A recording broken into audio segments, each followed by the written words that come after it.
Hola, soy la Basmati de nuevo con vosotros. Hoy os voy a hablar de un pintor bastante conocido que se llama Úrculo. Creo que le he puesto el título en el blog El divertido pop Úrculo. Es uno de nuestros mejores exponentes del pop nacional, quizás el mejor. Nace en...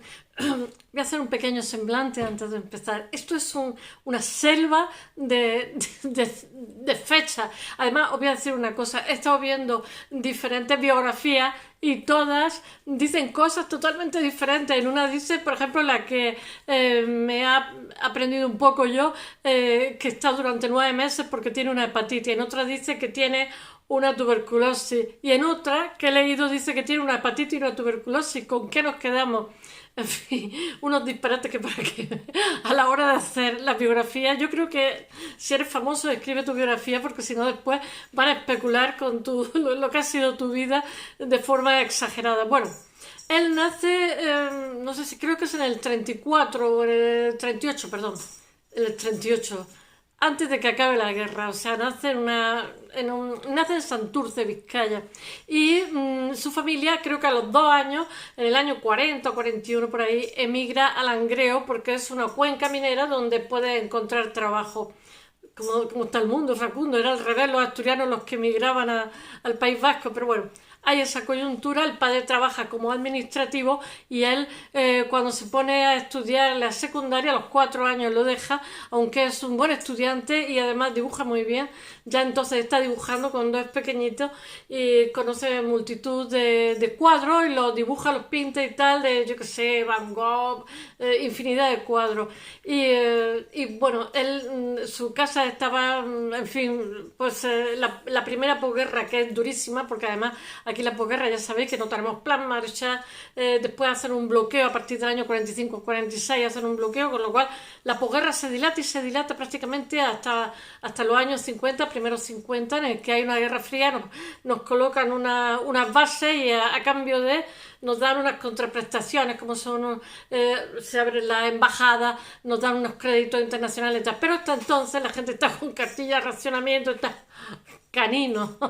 Y bueno, y él realmente, su familia, él deja de estudiar en el año 52 para ayudar a su casa, él se hace ayudante de topógrafo en la misma oficina donde está el padre de la minera, que está trabajando, pues para que fuera otro sueldo más que entrara, porque no se podía permitir el que el chico estuviera en el instituto como estaban de escasos en aquella época. Voy a ver si lo cuento un poco. Bueno, él desde un principio dibuja, desde que es jovencito, y digamos, va creciendo. Él en un momento dado hace también cómic. A mí sus cuadros me recuerdan mucho a Hooper, a Cooper, perdón, el pintor que inspira a Hitchcock, que inspira a muchísimos fotógrafos de los años 40 y 50, me lo recuerdo mucho, pero es que después he estado leyendo lo que es su biografía y he visto que durante bastante tiempo, bueno, bastante tiempo no, durante un tiempo,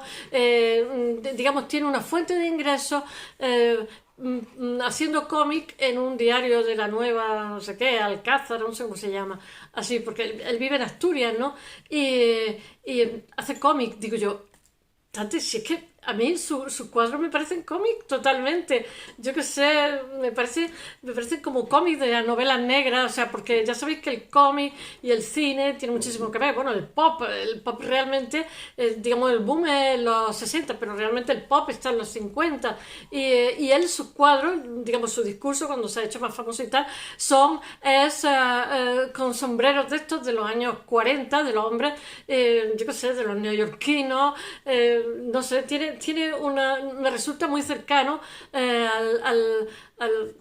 yo que sé, al cómic, al cine de una época, de una época maravillosa, los 40, que fue increíble, y me resulta muy cercano esos cuadros suyos, pero claro, al ver lo del cómic he dicho, aquí está la clave. Pero bueno, antes de llegar a eso se pasan por diferentes etapas, o sea, él pasa por diferentes etapas, ahora lo contaré más detalladamente porque tiene muchísimas fechas, pero bueno, él, digamos, tiene que hacer el servicio militar lo mandan a la IUN y entonces con relativa frecuencia pasa a Tenerife. Allí él ya está pintando, ¿eh? Él ya ha expuesto, él ya está en Madrid, le han dado una beca, es prácticamente autodidacta, aunque yo he dicho montones de veces que lo de la gente que hemos hecho Bellas Artes, si os creéis que nos han enseñado algo, olvidadlo. Nos hemos juntado con amigos y hemos dibujado y pintado, pero poco más, porque nuestros profesores no estaban por dar recetas de cocina, en fin. Por eso cuando dicen autodidacta digo, si supiera lo que es no ser autodidacta. En fin, bueno, prosigamos. Él ya ha pintado, y él ha estado en Madrid con una beca y ha pintado lo que es, digamos, como una denuncia social. Él también, cuando se pone a pintar, cuando es jovencito, empieza a hacer acuarela, empieza a hacer cosas y lo hace, digamos, como los impresionistas, pleno aire, que llama plein air, que llaman los franceses, ¿no? Y entonces la primera exposición que hace en Asturias de su obra la hace de cosas que copia directamente del natural, que son bastante bonitas, pero son totalmente diferentes. Él pinta mucho, tiene un componente de denuncia social en lo que hace. Cuando va a Madrid es muchísimo más exagerado. Y bueno, y se va al servicio militar muy jovencito y entonces allí conoce a Wiesenthal, que es un pintor informalista, canario, y entonces al conocerlo de que es pintor le consigue un espacio para cuando pase a Tenerife en el manicomio.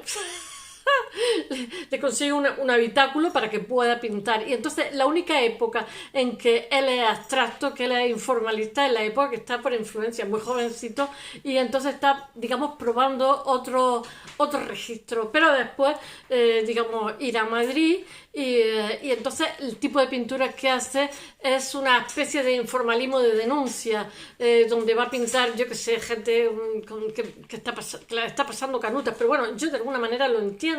Es jovencito, se va a Madrid y ve gente que está en situación límite, económicamente hablando, y entonces lo que pinta es esa y bueno, pero después, digamos, a lo largo de su carrera, por hacerlo un poquito más fácil, tiene, como si dijéramos, como San Pablo, se cae del caballo en un momento dado, está viajando ya, él después viajará a París, él va a estar en Madrid, va a estar en el Círculo de Bellas Artes, va a aprender, después va a estar en París, va a estar en una academia, va a estar relacionándose continuamente, muy trabajador, va a estar continuamente relacionándose con pintores y en un momento dado él viaja al norte de Europa, él no para de hacer cosas, y se conoce en el norte de Europa, Suecia creo, también va a Alemania, etcétera, conoce el pop y se fascina totalmente con el pop y entonces en un momento dado, creo que es por el 67, cosas así, tiene un cambio total de registro que va a ser lo que conocemos nosotros hasta ahora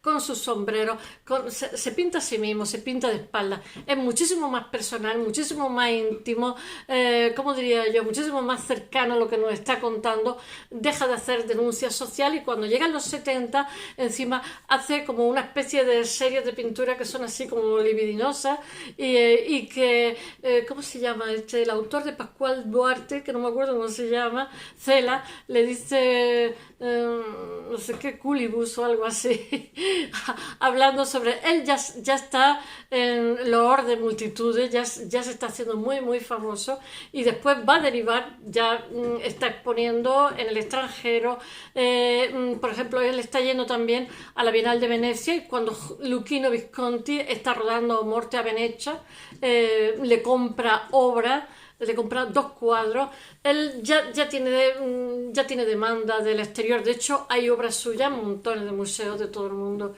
y bueno, se siguen vendiendo cosas.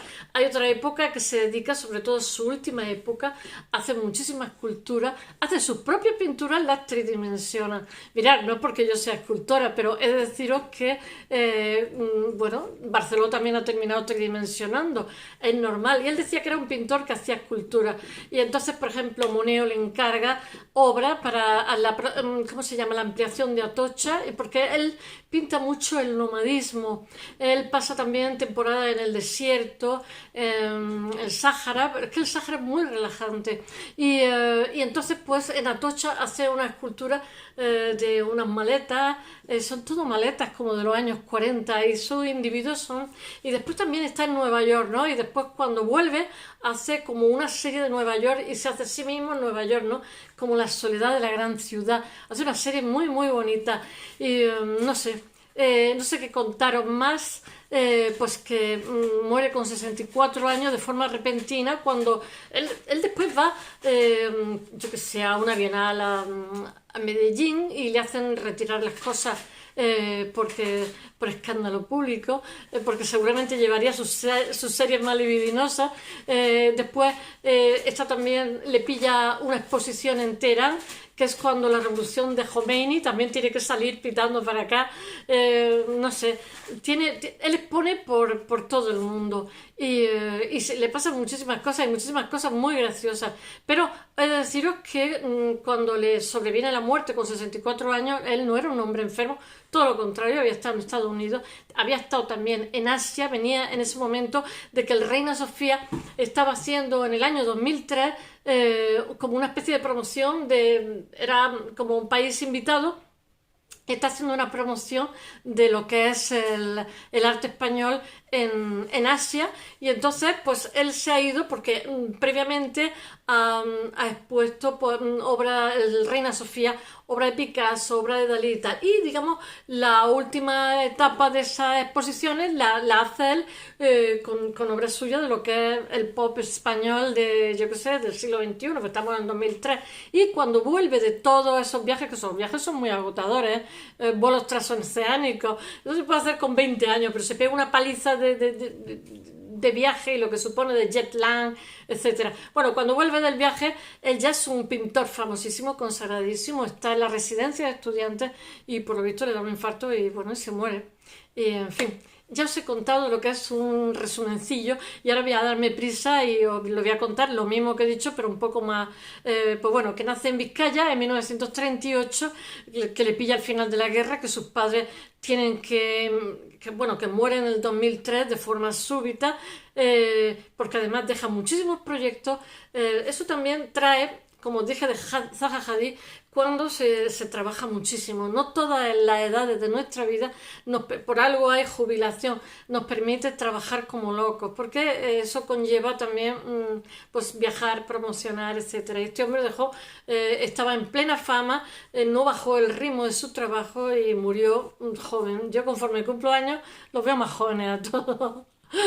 Bueno, y en 1941, debido a las penurias económicas de posguerra, pues su familia él emigra junto a su familia, pues en el 31 pues tendría 3 años, a Sama de Langreo, que es Asturias. Él se va a criar en Asturias, es la cuenca minera, la cuenca del carbón, y para él Asturias es su patria, aunque sea nacido en el País Vasco, sus padres sean vascos. Bueno, en 1952 deja los estudios de enseñanza media para empezar a trabajar de ayudante de topografía en la misma empresa que minera donde su padre trabaja de administrativo. En sus años de instituto él se ha dedicado a dibujar muchísimo, era buen estudiante, pero lo primero era lo primero. Y gracias a algunos libros ilustrados que ve allí, que conoce, que se encuentra obras de Amedeo Modigliani, Toulouse-Lautrec, Vincent Van Gogh, etc. Tengo que leer alguna frase que dice: gracias a aquellas reproducciones de escasa calidad, comencé a familiarizarme con cuadros que nunca había visto. Bueno, en 1954 sufre lo que unos dicen que es una hepatitis, otros dicen que es una tuberculosis y otros dicen que es una hepatitis y una tuberculosis, pero muchas cosas veo yo. En fin, en esa época ya había antibióticos. Lo que está claro es que se pasa 8 o 9 meses en cama y eso hace que, digamos, dibuje y pinte muchísimo y decida, como si dijéramos, un poco lo que va a ser su vocación. Y bueno, una vez curado, lo que empieza ya a pintar. Yo no sé por qué, esto me está resultando muy curioso. Joan Miró, que le pasa también, tiene como una especie de depresión, tristeza, se pone malito y se pasa casi un año y pico y también decide cuando está en la cama. Yo comprendo que tiene que ser cuando eres muy jovencito, casi adolescente, que te pase una cosa de esta entre la vida y la muerte, tiene que ser como algo especial, ¿no? Porque todos se levantan de la enfermedad y saben que se van a dedicar a eso, en plan de, bueno, vale, si no he muerto voy a hacer lo que me dé la gana, porque total, la vida es corta. Bueno, y realmente él se dedica a hacer como los impresionistas, como, uy, que no, que la cámara está aquí, se me olvida. Él se dedica, voy a mirar a la cámara, se dedica a hacer como los impresionistas, que es pintar a plein air, que dicen los franceses, y entonces se dedica a pintar, como vive en Asturias y vive en una cuenca minera, pues se dedica a pintar las calles, las casas de Sama de Langreo, etcétera. Los asturianos son gente muy, muy amable. Comprendo que él se considera asturiano. De hecho, Asturias alberga Oviedo, obras suyas, y cuando él se considera asturiano porque ha crecido allí. Y cuando hay bienales de arte y tal, es invitado. Cuando muere se le hace una retrospectiva, etcétera. Lo tenían como hijo de la zona, me parece precioso. Bueno, es realmente Sama de Langreo y sus calles y todo eso es la primera exposición que hace en 1957 en la Galería Felguera de Asturias. Y tras esto empieza a dibujar como más en serio. Y es cuando hace los suplementos que he dicho antes, que son los suplementos de cómic. Digo yo, este hombre me recuerda un poco los cómics de los años 50 norteamericanos. Y lo hace en un periódico, por supuesto, del régimen de aquella época, porque estamos en los años 50, que se llama La Nueva España. Y bueno, y su ayuntamiento le concede una beca porque lo ven que tiene actitudes y que tiene ganas de mejorar. El Ayuntamiento de Langreo le concede una beca para que se vaya a Madrid, gracias a lo cual puede irse a Madrid. Y bueno, cuando está en Madrid, él hace por crecer, es que se hace más el que quiere que el que puede, eso está claro, de toda la vida decía. Y bueno, y él aprende un poco en el Círculo de Bellas Artes, digamos, le dan unas nociones, y más tarde en la Escuela Nacional de Arte Gráfica. Pero después, cuando va a París, que París para él era un sueño, porque es una persona comprometida políticamente y tal, como pasa en el mundo del arte en aquella época, bueno, y que durante el tiempo que dura su formación académica, pues que pinta el ambiente mísero de lo que es Madrid de aquella época, un ambiente totalmente de denuncia. Hay muchos hombres con boina, muchas caras con hambre, muchos niños delgaditos, todo en algunos barrios de Madrid con la intención de denunciar su estado. Bueno, y la obra que pinta en esta época, una obra expresionista de denuncia social. Y en 1959 viaja por fin a París, que es el sueño que tenía él, viajar a París. Supongo que era el sueño de la gente, porque todos pensábamos que en Francia pasaban otras cosas, y la verdad es que sí, porque había otro nivel de vida. Pero bueno, él todo lo contrario, él quiere conocer Montparnasse, todo lo que ha ocurrido, aunque ya París no es el centro. París sigue teniendo un pozo para los pintores españoles muy grande, y entonces pues él allí toma, digamos, clases de una academia que se llama Le Grand, algo así, o La Grande Chaumière, es que no sé francés, o sea, de que está en Montparnasse. Conoce la obra que de niño... Mi perro está haciendo maldades, que de niño ha tenido la oportunidad de ver en el instituto y que ha admirado a través de ilustraciones en blanco y negro. Bueno, y es en París donde expone sus piezas, que son mineros de Asturias, y crea su primer estudio junto con un amigo que se llama Jesús Díaz, que París es muy caro, no por nada, y más estos que iban caninos españoles, Jesús Díaz Zuco. Bueno, y trabajan en varios encargos de grandes formatos para importantes empresas. Bueno, en 1960 tiene que hacer el servicio militar, como he dicho, que lo mandan a la IUN. Seguramente eso suena a castigo, en fin, político. Y bueno, y él cruza con bastante frecuencia a Tenerife, y allí conoce al Eduardo Rosendahl o algo así, no sé si se llama, tiene un apellido alemán, no, Westendahl. Que él es informalista, y es la única época en que Úrculo hace informalismo, arte abstracto, y pinta. Bueno, le consigue, como he dicho antes, un espacio en el manicomio. A mí eso me hace mucha gracia. los locos con los locos, en el manicomio provincial de Tenerife. Bueno, tenía cierta mano política y lo que hace es conseguir un espacio donde el hombre pueda hacer sus cosas. En 1961 expone en Marbella y allí conoce a Jean Cousteau y participa en las muestras de testimonio del arte abstracto que organiza Eduardo Westendal en el Círculo de Bellas Artes, pero solamente en esa época va a ser cuando pinte Abstracción de Tenerife. En 1961, tras pasar una temporada en Madrid, viaja a París, donde coincide con Maud, Westendal y no sé quién más. Y en una exposición de la Galería Maes conoce a Giovanni Giacometti, que para él era Man Ray y Max Ernst. Es que París estaba todo lo más granado, incluso aunque ya no fuera el centro del mundo. En 1963 vuelve a Madrid y entonces dibuja ilustraciones para la revista Triunfo.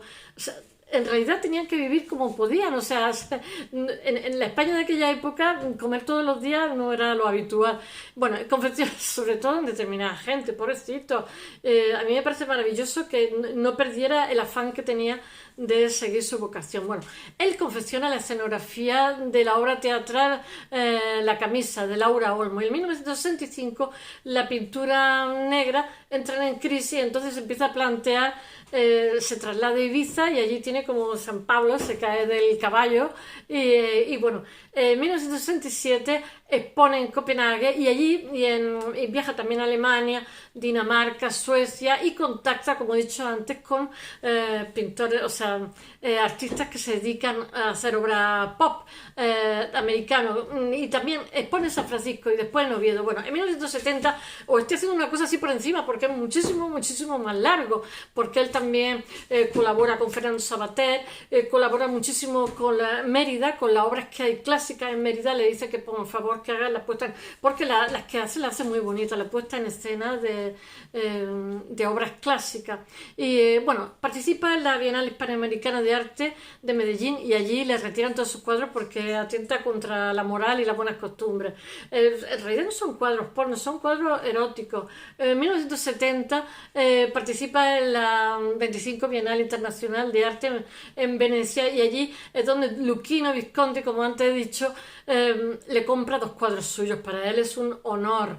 En ese momento Luchino Visconti está rodando Muerte a Venecia, como he dicho antes, y bueno, expone en el Museo de Arte Contemporáneo Español de Madrid y su catálogo del ministerio se lo secuestran. Dice que se ha acabado. Cuando la gente pregunta dice no, es que no queda. Y bueno, es que es secuestrado por orden de... En fin, porque seguramente escribiría algo que no le gustó y oficialmente se hace costar como que está agotado, para que veáis cómo lo gastaban fina y demasiado, que se promocionaba y que conseguía, digamos, su vocación traducirlo a su profesión porque no era lo habitual. En 1971 toma parte en la exposición colectiva Eros y el arte actual de España y participa, tengo mi perro aquí pegándome empujones, en la exposición colectiva de homenaje a Pablo Picasso, que me está pegando bocado, celebrada en la Galería Vendrell de Valencia, de Madrid. En 1972 conoce a Joan Miró. Es que tener en cuenta que para una persona, un artista, conocer a esta gente que eran ya unos monsters consagrados, bueno, pues conoce también a Salvador Dalí y a Amanda Lear y participa en la exposición de homenaje a Josep Lluís Sert, del que os he hablado, el maravilloso... este brazo que se me mueve porque estoy intentando que no salte porque quiere saltar aquí arriba. El arquitecto que hace el pabellón ya ha saltado aquí arriba. Por favor, sería tan amable. El pabellón Sert en 1939 y después emigra a América y se convierte en catedrático, digamos, hereda. Cuando se va a Gropius, Gropius le dice que quién quiere que sea su sustituto y le dice que en Harvard, y le dice que sea Joseph Louis Sert. Era un magnífico arquitecto, una magnífica persona también. Bueno, esto está organizado por el Colegio de Arquitectos de Tenerife. En 1973 participa en la exposición colectiva de homenaje a Joan Miró, que se celebra en la... ¡Ay, que se me olvida que la cámara está allí! Porque si miro aquí, miro ladeada, me veis ladeada. Mientras que si miro allí, miro de frente. En la Galería Thames de Valencia. Viaja por Marruecos, viaja al Sáhara, Sáhara, y allí en una tribu de hombres azules pinta al jefe de la tribu. Ya sabéis que no les gusta, son un poquito animistas, aunque son musulmanes la mayoría, no les gusta nada, pero este señor, él le dijo, no le voy a robar su honor. Y lo convenció y lo dibujó, era muy buen dibujante. Bueno, está en el Sáhara durante 3 meses. En 1974 expone en Madrid y sus pinturas del día de la noche pertenecientes a los cuerpos azules. En 1975, coincidiendo con el embarazo, eso me hace muchísima gracia, coincidiendo con el embarazo de su mujer, le da por pintar vacas, se pasa 9 meses pintando vacas porque su mujer le sugiere una vaca, pero él dice que no es por la gordura, sino por todo lo contrario, sino por el concepto de ancestral de la maternidad, porque la vaca parece como un símbolo de fertilidad, de maternidad, ¿no? Que tiene leche, que tiene un pecho muy grande. Bueno, él expone en Oviedo y nace su hijo Joan. En 1976 participa en la primera Bienal Nacional de Arte Ciudad de Oviedo. Los de Oviedo los tienen muy, muy presentes para comprar obras, para homenajearlo antes y después de su muerte. En 1977 expone en la Galería Multitud de Madrid. Algunas veces tengo que mirar fechas porque es que esto es una selva de fechas. Y allí muestra Campo de Estrellas, para la que realiza una nueva carpeta con serigrafía. Hay una época que se dedica a hacer muchísimas serigrafías. Ahí tiene muchísimo, es muy libidinoso todo lo que hace. Y bueno, que Camilo José Cela lo describe como el texto como de Culis Monumentalis, que realmente le compran, él lo va a tridimensionar, y en Oviedo hay una plaza céntrica que una de las piezas están allí expuestas de un bronce. Él empieza a hacer tímidamente escultura y cada vez va haciendo más y más escultura. Lo entiendo porque la escultura es maravillosa. Esta también tiene otra de las esculturas, esta está en Villaviciosa, en Madrid, y dice, mis trabajos, entonces tengo que leerlo, participan de algún modo en la llamada revolución sexual, tenían un propósito de lucha, de autoafirmación frente a un sistema represivo. Es que en realidad tiene una segunda lectura todo eso. Bueno, en 1978 participa en la exposición colectiva del arte español contemporáneo, 1900-1978, en Taipei y Teherán, pero les pilla la revolución de los de Khomeini, tiene que venir para acá, pie para que te quiero, tiene que retirar todo lo que es la exposición, y pues, que se mete la Ayatollah Khomeini, se cierra la frontera, y bueno, y él empieza en esta época ya a pintar bodegones y cestos de fruta. En 1982 cambia su obra, se hace muchísimo más melancólica y muchísimo más intimista, y a partir de esta década de los 80 él es el protagonista de todas sus pinturas, que quieren simbolizar como la soledad del hombre moderno, y se pinta a sí mismo de espaldas con sombreros que se han hecho, o sea, se hace a sí mismo como una especie de viajero errabundo, y es la relación del artista con su obra, que plasma en sus cuadros con sus inquietudes, que aparecen los sombreros, las maletas, los barcos que zarpan, Nueva York, bueno, es su alter ego propio del artista. Todos ellos aparecen con sombreros, todos son sombreros, siempre de espalda a los Friedrich, me recuerda al pintor este romántico alemán, que después lo tomaron los nazis como su pintor, y el pobrecillo sus cuadros dejaron de venderse y perdió, y yo digo que además vivió varios siglos antes. Y digo, los pobres artistas no tienen la culpa de estas tonterías, bueno, esta instrumentalización. Estas figuras son una representación existencial del hombre como protagonista solitario, esto es lo que dice él, de un periplo metafórico, bucear los espacios más íntimos de la ciudad vacía. Bueno, eso es lo que dice él de esta época de los 80, que ha cambiado totalmente el registro. Ya sabéis que hace primero pinta a los mineros, primero pinta a pleno aire los paisajes asturianos. Luego, cuando se va a Madrid, hace unos paisajes de denuncia, una abstracción donde denuncia la pobreza que hay. Después va a hacer una serie de ya más pop, pero ya más vinculada al erotismo, y ahora en los 80 es cuando se pinta a sí mismo con sombrero y ya tiene un discurso propio tremendo. En 1984, Úrculo realiza sus primeras esculturas en bronce y ahora está ya como una moto tridimensionando todo lo que él pinta. Se pinta a sí mismo, o sea, sus propias esculturas, que se ponen al año siguiente en la Feria de Arte Contemporáneo, en Arco. Y aunque nunca abandona la pintura, y la escultura ocupa un lugar importante a partir de 1990, que ya hace muchísimas esculturas, tiene muchísima relevancia. Él dice que es un pintor que esculpe. Siempre se define como un pintor que hace escultura, normal. La escultura es maravillosa. Y entonces lo que hace es reproducir en bronce fundido algunas de las imágenes más típicas y significativas de lo que es su trayectoria pictórica. Por ejemplo, sillas vacías, maletas, paraguas. Madrid, el 31 de marzo del 2003, durante la celebración de un acto cultural en la residencia de estudiantes, pues le da un infarto y él está recién llegado, como he dicho antes, de China, Asia, de patrocinar obras suyas del Reina Sofía por un programa que se hace del arte español y que previamente se ha expuesto obras de Picasso, Miró, etc. Bueno, espero que os haya gustado y hasta mañana, que volveré por fin con Norman Foster.